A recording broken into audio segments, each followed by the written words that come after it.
And I was wondering, how do you decide what you invest your time and money in? Yeah, well, I like to find businesses that have good economics. Now, what are good economics? Well, good economics are a business that has some kind of a moat around it that makes its product or its service or its location or something a little more desirable to the customer than any other sort of comparable product. You know, the #1 candy bar in the last 30 or 40 years has been Snickers.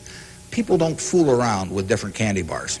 They fool around with different length dresses. They fool around, you know, with all kinds of things. But they don't fool around with candy bars because they figure, you know, they're going to go in and lay out 50 cents or whatever it is and put it in their mouth. And they're not going to, for 50 cents and putting it in your mouth, I mean, you're not going to say, I'll lay out 45 cents and put something else in my mouth. So you find that very stable.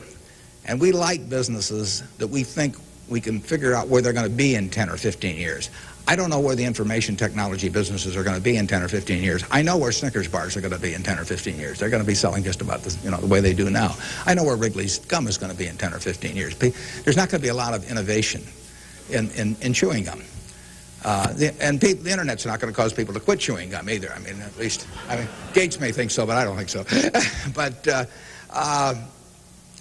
it's predictability regarding the sustainability of a competitive advantage, something special about a product. So we look for those kind of products, and then we look for people that are running the business that are honest and able.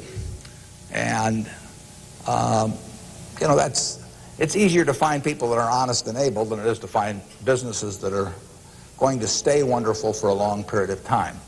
There are a lot of businesses that looked like they were going to stay wonderful that really evaporated over time. But that's what we're looking for. And the nice thing about it is we don't have to find very many. If we find one a year, that's terrific.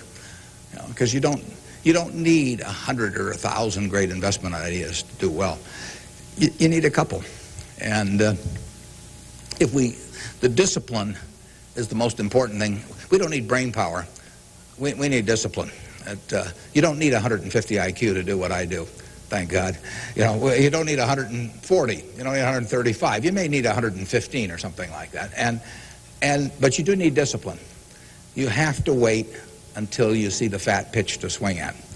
Because investing is a no-called strike game. You know, if I were a baseball player and I only liked pitches 2 inches above my navel, you know, some guy could learn that and he could pitch me, you know, 3 or 4 inches below that, and I get called out on strikes because I never find a pitch I like. You can get called out on strikes in baseball. You have to swing at pitches that you don't even necessarily like, particularly after the count gets to 2 strikes. In business, you don't have to swing at anything. You can sit there and the paper says General Motors at 68, or it says General Electric at 115, or it says General Dynamics at 63. And if you don't like those prices, you don't have to swing. You can wait there day after day after day after day, and there are no called strikes. Now, when you swing, when you decide to buy something, then, you know, if you swing and miss, it's a strike. But it's a marvelous game to be in because there are no called strikes, and you can simply wait for that one time in a month or 6 months or a year or 2 or 3 years when you really know what you're doing, where you like the price, where you like the people running the business, and then you swing, and you only need a few swings in your lifetime. So that's the way we try to pick businesses. We try to stay with things we understand. I mean, there can be all kinds of wonderful investment opportunities out there that I don't understand. I don't know what cocoa beans are going to do next year. You know, maybe you know, but I don't know. I don't know what crude oil is going to sell for now. But I don't have to know. I just have to know the things. I have to know what I know. I have to know where the limits of my understanding are, what I call what my circle of competence is. And if I'm only able to evaluate 5% of the businesses in the world, no problem. I just stay within that 5% and try and find something.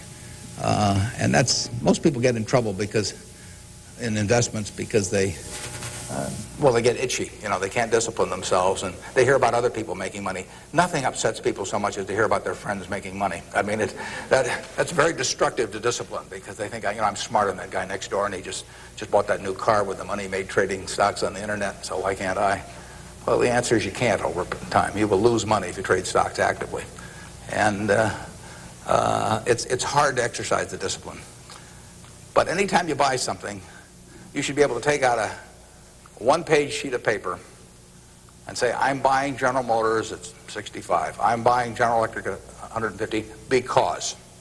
And you should write down the reasons.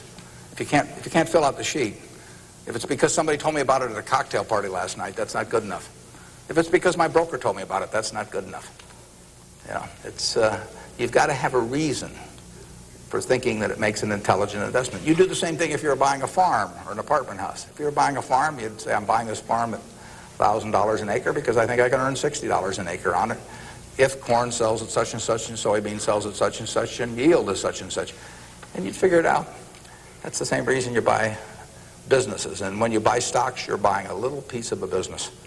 And that's probably the most important thing to remember in investing, is that when you are buying a stock, you're buying a little piece of the business. And if you are buying it at an attractive price for the business, for the whole business, you're going to make money.